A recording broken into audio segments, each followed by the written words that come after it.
पूरे भारतवासी ज्योतिर्लिंग में ओंकारेश्वर ही ऐसा ज्योतिर्लिंग है जिसके दर्शन के पश्चात कोई महानदी का दर्शन होता है, जिसके तट को छूकर कोई महानदी बह रही है। आप काशी जाएंगे गंगा जी दूर है, आप उज्जैन जाएंगे क्षिप्रा जी दूर है, आप सोमनाथ जाएंगे समुद्र है, लेकिन ओंकारेश्वर ही ऐसा ज्योतिर्लिंग है जिसके दर्शन के पश्चात कोई महानदी का दर्शन होता है। वो महानदी है रुद्रदेहाय विद्महे मैं कलकन्याज धीमहि तन्नो नर्मदा प्रचोदयात्। भगवान शंकर की देह से पसीने के बूंद से निकली है माँ नर्मदा। भारतवर्ष में जितनी नदियां हैं सब उत्तर दक्षिण, दक्षिण उत्तर की ओर बहती है, लेकिन माँ नर्मदा उदय से अस्सी की ओर बहती है, पूर्व से पश्चिम की ओर बहती है। भारतवर्ष में जितनी नदियां हैं उसमें नर्मदा ही नदी ऐसी है जिनके जितने कंकर हैं सब शंकर है।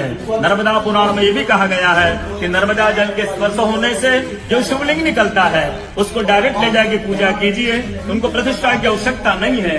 नर्मदा जल स्पर्श होने से वो स्वयं प्रतिष्ठित हो जाते हैं। अयोध्या में राम लला जी की जब स्थापना की गई थी तो नर्मदा का 2.5 फीट का नर्मदा का शिवलिंग राम जी के साथ अयोध्या में स्थापित किया गया था।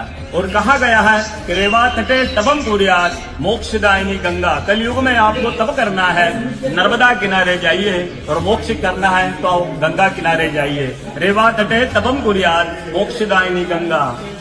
तो नर्मदा किनारे एक संत का, तपस्या संत का अनुभव बताता हूँ जो वर्षों से नर्मदा किनारे रहे।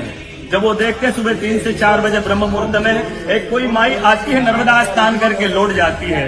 संतों को जिज्ञासा हुई कि मैं वर्षों से इस माँ को देख रहा हूँ, नर्मदा स्नान करके लौट जाती है। संत ने कहा कि कल मैं माँ से पूछूंगा, स्नान करके लौटेगी। वो माई सुबह 3 से 4 बजे ब्रह्म मुहूर्त में स्नान करके लौट रही थी। संत ने देखा माँ स्नान करके लौट रही है। संत दौड़ते गए माँ को साष्टांग दंडवत प्रणाम करके पूछा है माँ मैं वर्षों से आपको देख रहा हूँ, अब नर्मदा स्नान करके लौट जाती है, माँ अपना परिचय दीजिए। तो माँ अपना परिचय देती है, मैं